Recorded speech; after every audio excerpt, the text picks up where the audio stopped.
Welcome to this Good Friday service. I'm Pastor Katie Donaldson, and it is an honor to help us guide each other through this Good Friday. It is often seen as a day to reflect on how our God died for us. And that is what we're going to do, but in a unique way that may be new to most of us.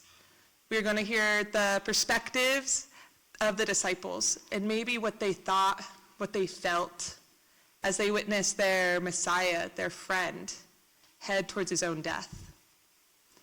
And so this is a contemplative service. It's a quiet service. It is supposed to mirror a little bit the Last Supper, which the Last Supper was held in a home. And so if you hear children behind you, if you hear a cough or a sneeze, isn't that what happens in homes, especially on a holiday? And so come to this moment, be present, and allow yourself to experience today and experience tomorrow, the day when we wait. And then come back on Easter. We'll have the 6 a.m. Sunrise service up just a little bit further up the street from the church. If you can't make that walk, you can come sit in the sanctuary and wait, because we will walk back in here with Christ's light from the fire, as we will get a new Christ candle. This is our Christ candle from 2024, and we will be getting a new one for 2025 on Sunday. And then we have the 9 a.m. breakfast. If you haven't RSVP'd and you plan to be there, or you have a family or member or a friend who's decided, you know what, that sounds good, you can still RSVP. Let us know, because there's more than enough room for everybody at the table. And then 10 a.m. we have our Easter service here in this space, where our children will be doing the skit for us. And we will be able to celebrate that he is risen and the tomb does not get the final word. And so with that, I invite you to get comfortable. I invite you to take a breath in.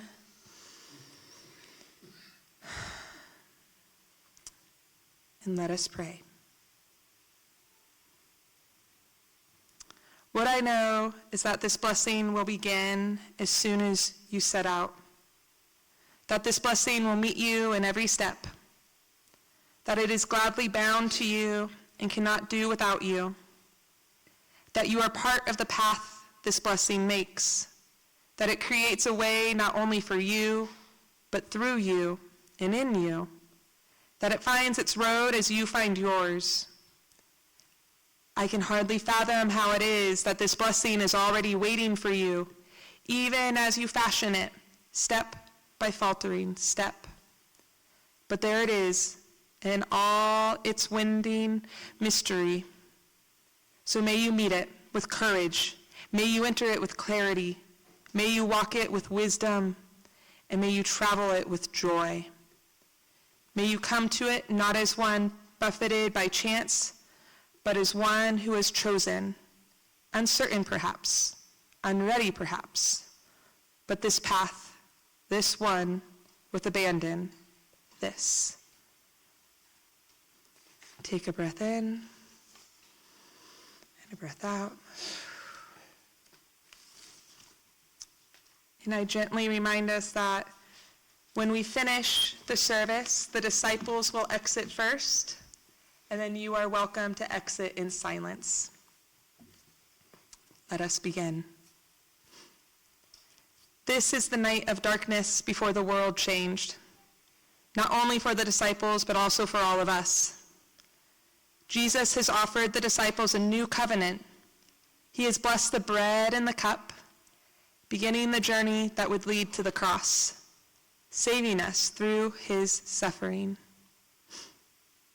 Our first disciple is Judas Iscariot, the betrayal. Jesus went with his disciples across the Kidron Valley, where there was a garden, which he and his disciples entered. Jesus went off by himself to pray, asking the disciples to keep vigil with him, to stay awake by the fire. Although their spirits were willing, Each time Jesus returned to them, he found them asleep. His hour was at hand. And as his trial begins, we go to the Garden of Gethsemane after Jesus has been arrested by the Romans.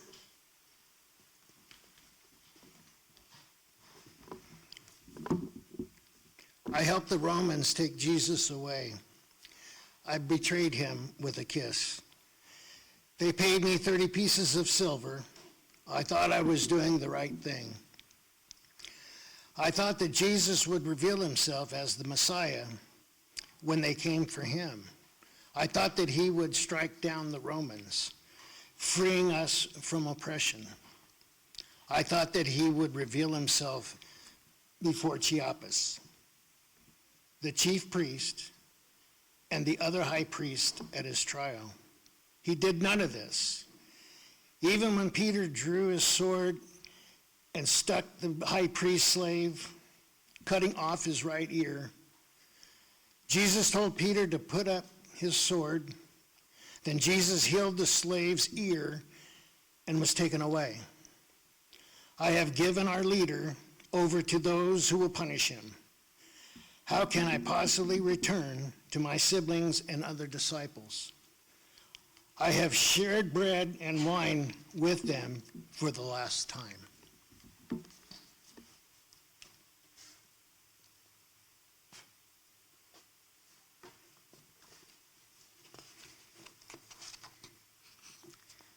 John, the son of Zebedee, the Beatitudes. Each of the disciples remembers a moment from Jesus' ministry, remembers the way he was changed by his words, his deeds. On this night, they too are left alone, and each of them wonders, what will happen to him? What will happen next?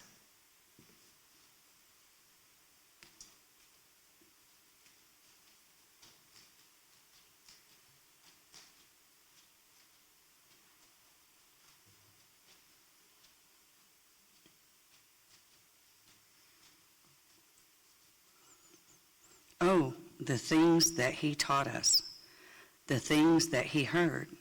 I remember Jesus calling people blessed. Blessed are the meek, he said. Blessed are the poor. Blessed are those who mourn. I was blessed from the moment he called me to be with him, and I never realized it. I was blessed as I saw him reach out to those who were hungry, those who were poor, those who were sick, and those who were oppressed. He came bringing words of hope and joy to so many who needed it. I saw how their lives were changed by his words, how they were transformed before my eyes. Now I am one who is poor. Now I am one who mourns. Now I am one who hungers. Now I need to hear his words just once more. Where do I go from here?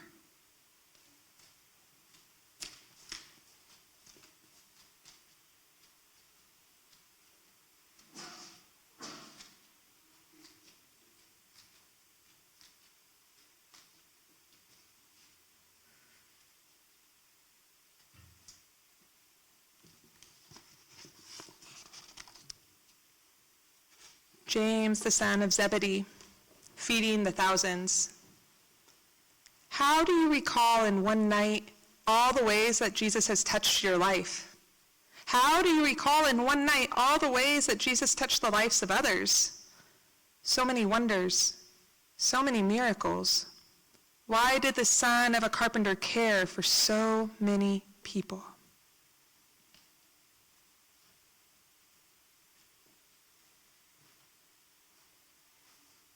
Our journey was long, with many peaks and valleys. No matter where we went, Jesus' reputation went before us. There were times when he had to go to the top of a hill to speak to the crowds. Sometimes he had to get into a boat and go out into the lake for a little way so that he would not be overwhelmed. One evening after he spoke to many and healed many, we continued our journey, and they followed. There were too many people to enter the town. They wouldn't have enough food for so many. We didn't have enough money to feed so many. We had only a few loaves and fishes, enough to feed ourselves. Jesus instructed us to break the bread and fishes and give it to the crowd. There were so many, too many for us to feed with the little we had, and yet every person who reached into the basket pulled out bread or pulled out fish. There was enough for everyone, and even some left over. I hunger to hear his voice once more, to sit and eat with him. I fear that I will never do either.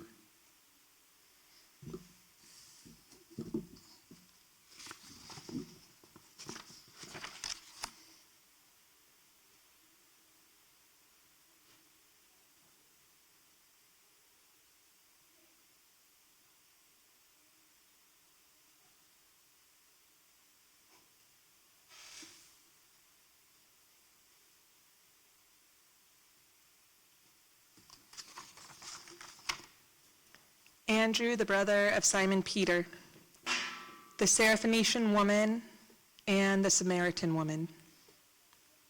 As the night passes, each of the disciples is left alone with his thoughts for the first time since Jesus called each one by name.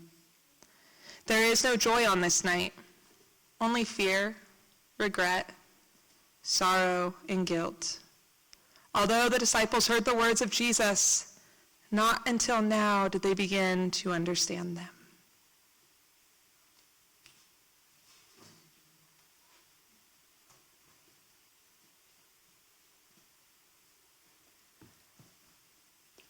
Our teacher Jesus met so many people along the way.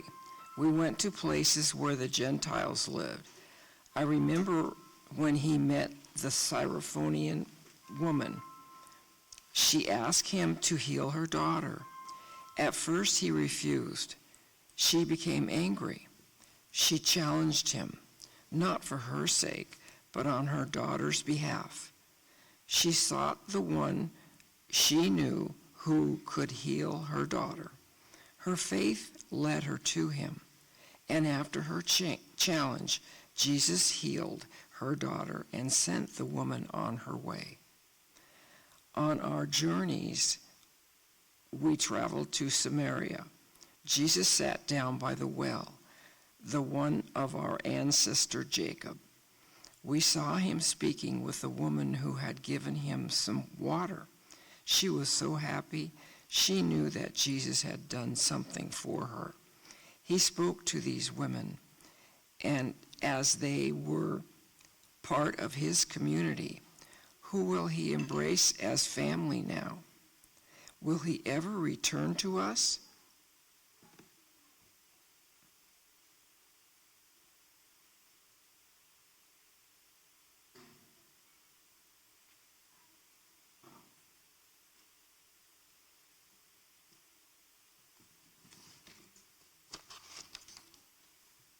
Thaddeus, also called Jude or Judas, the parables.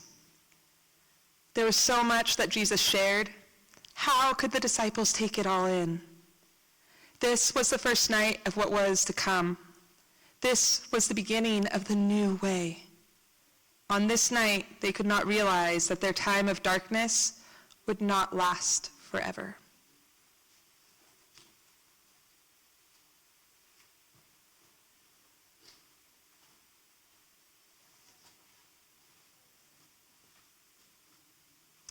The stories Jesus told us, where could they have come from, if not God? They were so full of wisdom, so full of lessons for us, echoing the lessons given to Moses and spoken by the prophets Jeremiah and Isaiah. They're about the things we had forgotten, the things we stopped hearing from our priests. The time to change our ways has come. We heard how God seeks to bring the lost ones home like sheep, coins, or a wayward child, and to welcome us with open arms. We learned how we need only to have a little faith, like a mustard seed, and the Lord will help it grow. We learned that goodness is in all people, even if they are Samaritans. We learned that we must keep a vigil, expectantly waiting for God's return. But on this night, I forgot the message of those stories. When they came to arrest Jesus, I did not stand with him. And now I am lost. Who will come and find me?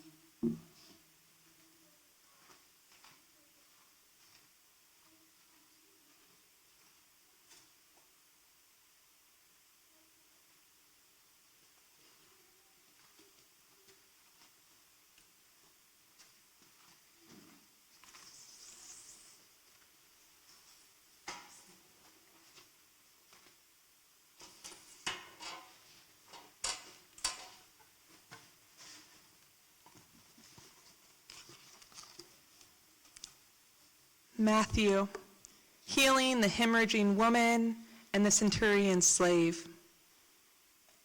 Jesus performed miracles everywhere he went. Blind people were able to see, deaf people were able to hear. The lame walked, demons were cast out.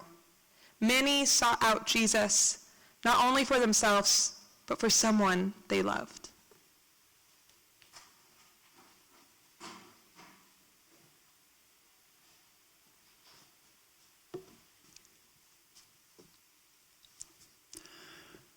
The crowd seemed to grow each day, yet somehow that woman reached Jesus and touched the bottom of his robe.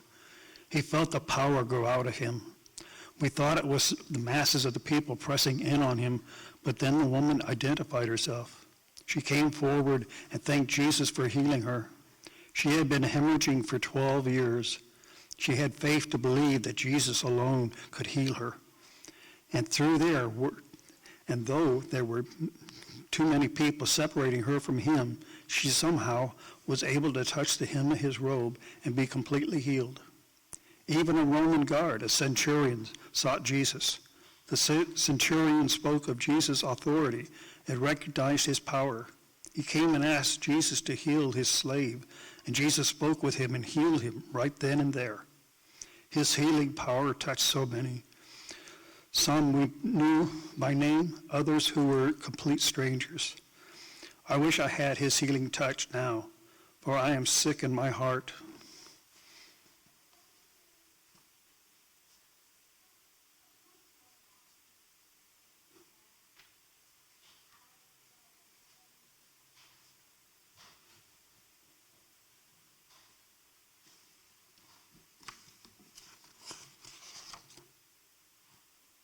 Thomas, raising of Lazarus.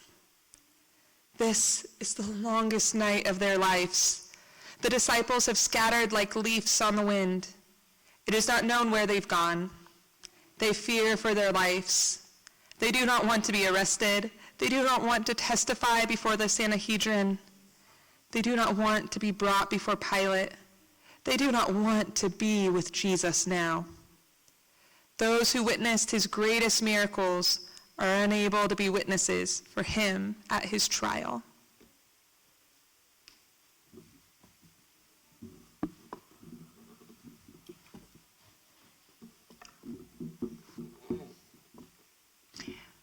Word came to us that Lazarus, the brother of Martha and Mary, was ill. Although we warned Jesus that the Jews had sought to stone him and that he should not return just then, he decided to go anyway. And so we went with him, fearing for our lives, not knowing what punishment might lie ahead for us. We arrived too late. Martha came out of the village to meet us, to tell us that her brother was gone. Jesus then entered the village and went to Mary. When he saw all those around him weeping for the loss of Lazarus, he also wept. We thought he would stay and mourn with the family. We thought he would stand by them, offering what comfort he could. He said, "Take away the stone." He prayed to God, thanking the Lord for hearing him. And then he said, "Lazarus, come out." And Lazarus did. I can still remember it like it was yesterday. Who will stand by Jesus now? Who will comfort him? Who will call Jesus out of the arms of those who arrested him?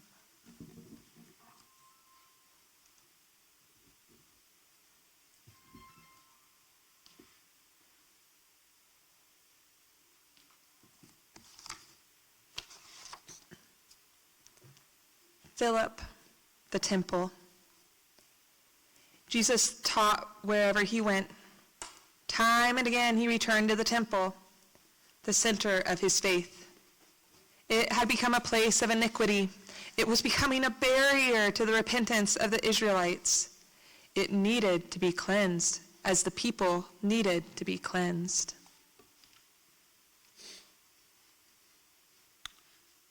Day after day, we would listen to him in the temple.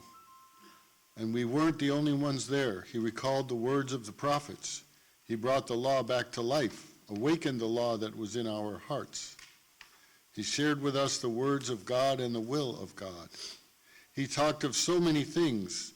He brought the stories of our ancestors back to us. He brought the meaning of our covenantal relationship with God back to us. Some called him a great teacher. Others called him a prophet, like the prophets of old. He cleansed the temple of the money changers and all those who bought and sold there. He also cleansed our hearts, helping us to remember the Lord's covenant with Abraham, Moses our deliverer, and our greatest king David, the builder of the first temple. He made the temple a dwelling place for the Lord. Where can we go now? For without Jesus, how can we return to the temple?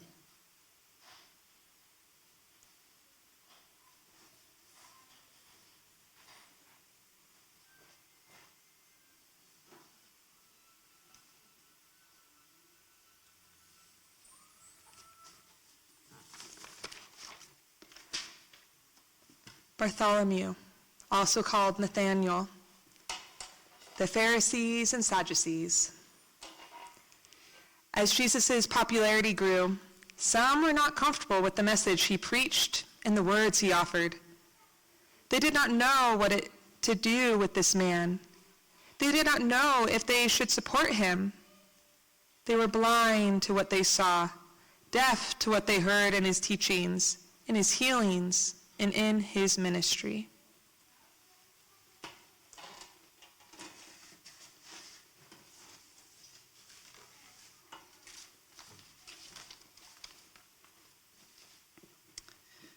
Wherever we went, the chief priests and the scribes were there. Some questioned Jesus about the things he said. Some questioned him about the people he healed. Some questioned him about doing work on the Sabbath.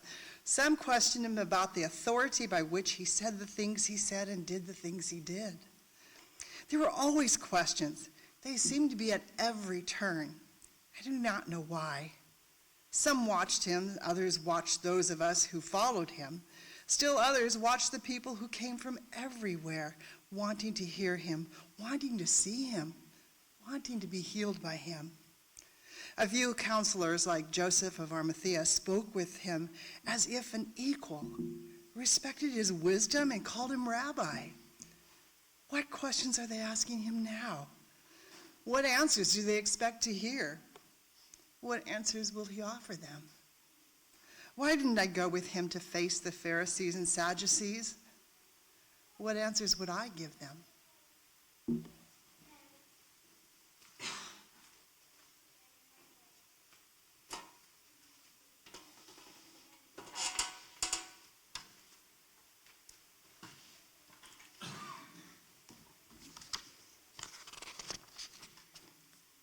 James, the son of Alphaeus, Palm Sunday. Our expectations aren't always fulfilled. The hope of one day can quickly fade. Although the disciples were with Jesus and they heard what he said, they were not given to understand it. They could not read the signs. They were too caught up in the present to see what would transpire in the future.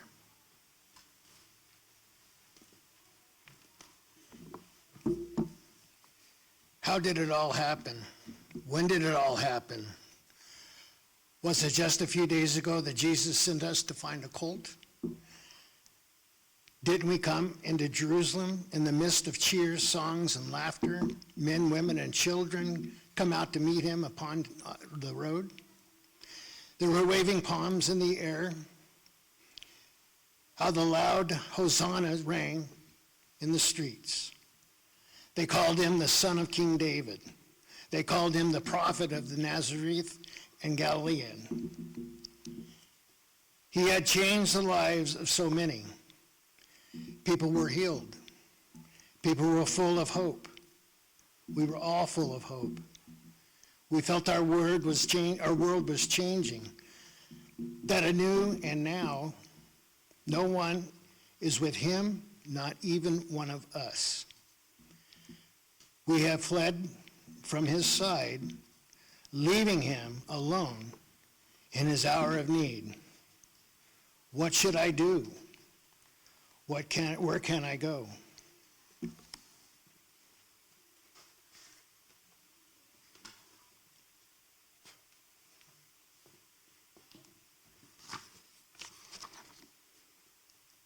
Simon the Zealot, the kingdom to come. As clarity comes, as the disciples begin to believe, they are left to deal with what they didn't do on this night.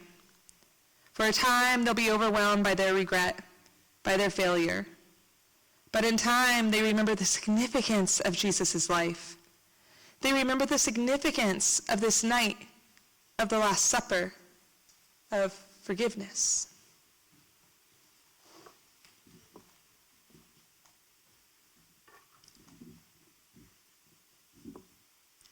Tonight, Jesus spoke of so many things. He spoke of the promise of a kingdom to come. He spoke of a new covenant between our Lord and the people. He spoke of a new commandment of love. My head buzzes as I try to remember all the things he spoke of. Has it only been a few years since he called our names to follow him so that he could teach others a new way? He sent us out to share what we had learned, empowering us to speak in the hearts of others wherever we went. What did he say about the kingdom to come? It was about being born anew, about being born of the Spirit. We were to change our ways, to hear the message he shared, and to live it. He warned us to be ready, for no one knew, not even he, when this kingdom would arrive. He tried to prepare us for the suffering that would come. And on this night, he must suffer alone. For when they came to arrest him, I didn't have the courage to go with him.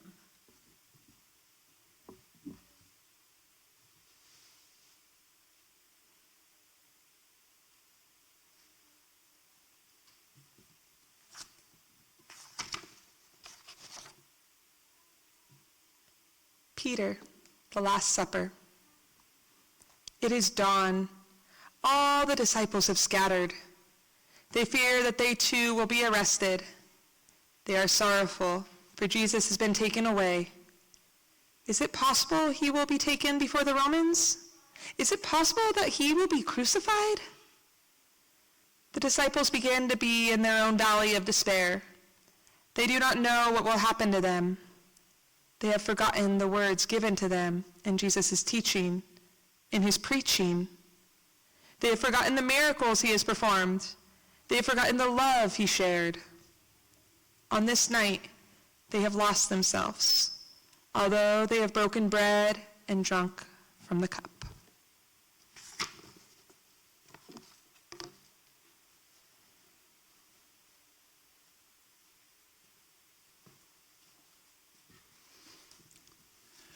Jesus called me the rock because when he asked me, "Who do you say I am?" I answered, "You are the Messiah." Tonight at dinner, after he washed our feet, when he said that one of us would betray him, I swore that I could not do such a thing. I did in fact deny that I knew him, not once, not twice, but 3 times. And as he said, 3 times before the cock crowed, I am no rock. In my fear, I have denied the one I have given up everything to follow. In my ignorance, I have lost all he sought to teach us these past 3 years. I do not know where to go from here. I do not know what will happen. I have failed him. I have failed the other disciples. Oh, if I could only break bread and drink from the cup with him one more time. But wait, maybe I can. For he said that each time we do it, we should do it in remembrance of him. And so I shall. And every time I do it, I will remember that night. I will remember what we have shared.